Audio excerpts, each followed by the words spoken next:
All right, we'll start with the opening statement from Coach, then open up for questions. Yeah, well, first, I do appreciate everybody, you guys and the fans and everybody that braved the elements to come and support us in what was a big game for us. Congratulations to Darren and his crew yesterday on that win. That's big time. And we just wanted to do our part and kind of follow suit. And I thought we prepared properly. I liked the game plan coming in. I thought our kids were dialed in. Tons and tons of respect for Iowa State, Coach Finley, what they do. I think they're a really, really good basketball team. Obviously, there's some matchup, problems at times that they present and what they can do inside and then how well they shoot it from the perimeter. So, there's a couple ways that we looked at it coming in. Do we try to pick a poison and really just take one away? Do we try to eliminate the three? There's just so many things. And then, what do you do with Addie Brown? So for the most part, I thought we did a really, really good job. I love the first quarter. I thought that settled us in really quickly. Anytime you get a 30-point quarter is pretty good. It's pretty impressive. And it was back and forth early. I don't remember how many points they scored late in the quarter, but it didn't feel like it was a whole lot. So I thought we kind of settled in defensively and really liked what we did in the second quarter. The second half, maybe not quite as much. I thought we lost our way just a hair and kind of started getting into the trade baskets mindset, and we did not want to do that. But Jordan Harrison got us off to a really good start offensively. JJ kind of picked it up and then kind of went on a little quinterly run there in the second half. But proud of CC.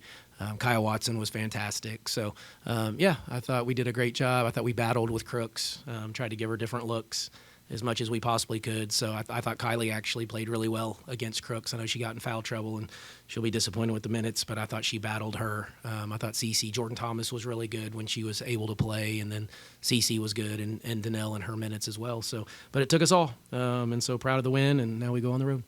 Yeah, Coach, to start the game, you mentioned getting off to that hot start, but defensively with Blackston out there, what was the game plan going in? Because she seemed like she did a really good job against Crooks, but she is undersized. So what was the game plan? Yeah, she's undersized, but it's not just that one-on-one matchup. When you're trying to take away post players, it comes in all different forms, right? And ball pressure, passing, they've got to do several things, get to their spots to get the timing right. And so we just tried to make it really difficult and uncomfortable for some of the kids that need to get her the ball at the right time and spacing. And Kylie's just active, and she's played against her. And Kylie's a senior, and she's been around and understands, and she was ready for the matchup. And like I said, I thought two of her fouls were, from her coach's perspective, maybe not great. And it's tough. I know it's probably difficult to officiate those down there and what's contact by us and what's contact initiated, by her. But Kylie was really good, I thought, in the limited minutes. But she was good, and then I thought the other kids did a great job.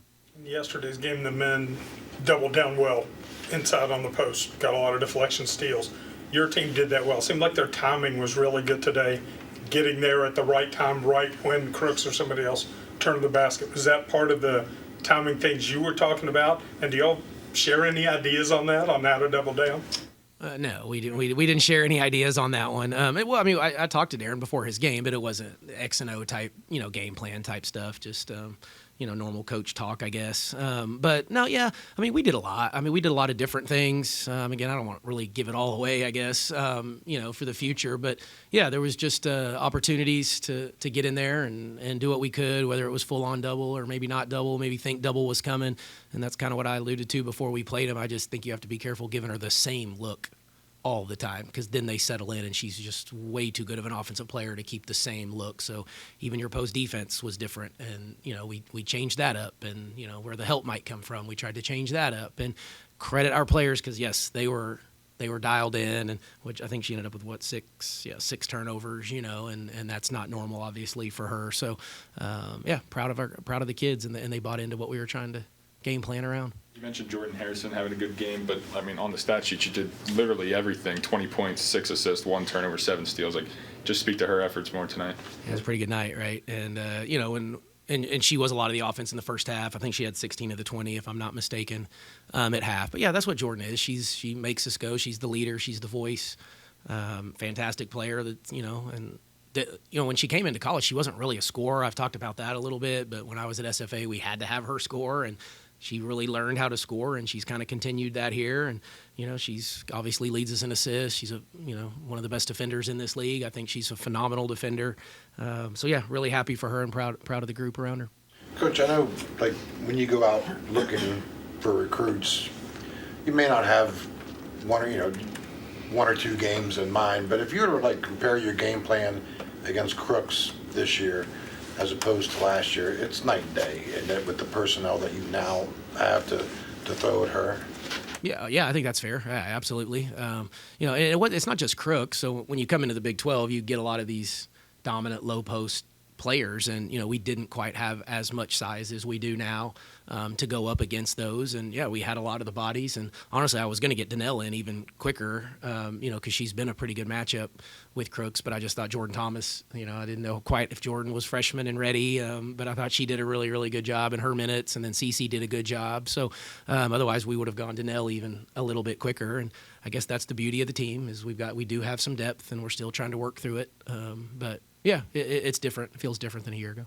Do you think it would be possible going in, hold her to 11 or 13 or whatever? Yeah, 13, I think. No, that wasn't the number in my mind. So, yeah, we exceeded the expect. I didn't tell the team, but as a coaching staff, we talked about that one a little bit, and I didn't know that we could hold her, to 13. But it's 13 and not give up a ton of threes, too. I think that's what probably pleases me the most as a coach. It wasn't where we had to, really go all in on stopping her at the expense of giving up threes or vice versa. So to be able to really do both of those was pretty exceptional. You also only held her to 2 rebounds, which is like 6 under her average. What went into that? Yeah, I don't know that there was much, that really went into that. A lot of times she gets her own offensive rebounds if she misses 2. So it was kind of a gang rebound mentality around her so that we couldn't, so she didn't do that.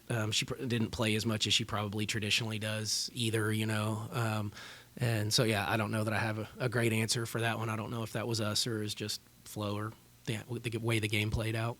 And then Quinterly continues to rise up the scoring list at West Virginia.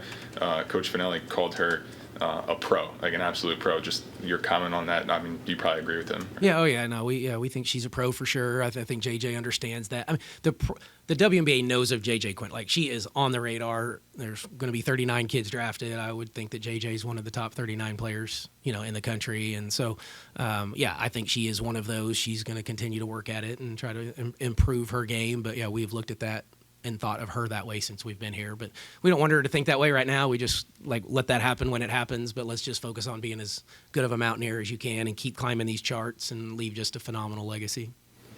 Coach, I've always kind of wondered you've had Jordan now for 3 years and Jordan and JJ together for 2 years. Do they fit your style perfectly? And the fact that they are undersized, I guess, but speedy and athletic, I'm wondering if that is what makes them fit together perfectly. I'm also interested in your opinion. What if you played a different style and still had those two? Would they still be able to, if you were just a half-court kind of team, would they be able to still be Jordan and JJ? Yeah, well, I don't know because we don't really play that way.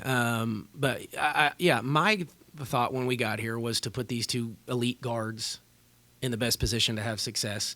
When I got here, I didn't know was JJ going to really, really want the ball all the time. Jordan is was maybe more of a true point guard, but we play them together, let both of them handle it. We can sub them.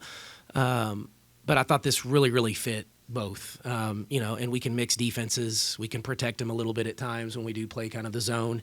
So, if they're small and you're playing bigger teams and you're playing maybe half-court man and they're not as big, do they get posted up and the size wear them down, but when we're defending in space, maybe not so much. So that does probably play to their strengths. But they're elite on-ball defenders, they're elite quickness, they're elite speed. So yes, all of those attributes are fantastic. If I could find those 2 and be 6 feet, then I guess that would be a little bit better. But that doesn't always happen, and don't have that luxury. But these 2, I wouldn't trade them. I think they're as dynamic as about any combo in the country. As long as you can keep the tempo fast, they're okay, it seems like, or they're in a better position to excel. Yeah, I think at times, and I don't know that if we don't, that it doesn't necessarily still allow them, opportunity. We've tried to create some things offensively to get them in space and operate, but they both can shoot it. They put it on the floor. They got mid-range. They can get to the rim. They score at all 3 levels. So, we're not afraid to play in the half court. I don't know that that's the best thing for us all the time, depending on who we play. But like tonight, we would prefer pace and tempo and get the thing going. And I thought we had it for the most part at that, and those 2 are the start of it. Did Emily Ryan not playing today change the game plan at all? Honestly, not too much. I mean, for us. But I think the world of that kid, too. She is unbelievably good. they may think that it probably changed, and I probably would, just for their sake, because her connection with Crooks is unbelievable, and she just kind of probably slows everybody down. We had turned her over a little bit in here last year, and you never would have known based on her body language and demeanor, and when you watch her play, and she hits every big shot, which she did at their place to us a year ago. So you're just talking about a heady player that wasn't out there, and some of the kids that they played hadn't played against us, and so that probably was advantage us, but it didn't change a whole lot of the game plan difference, no. Thanks, Coach.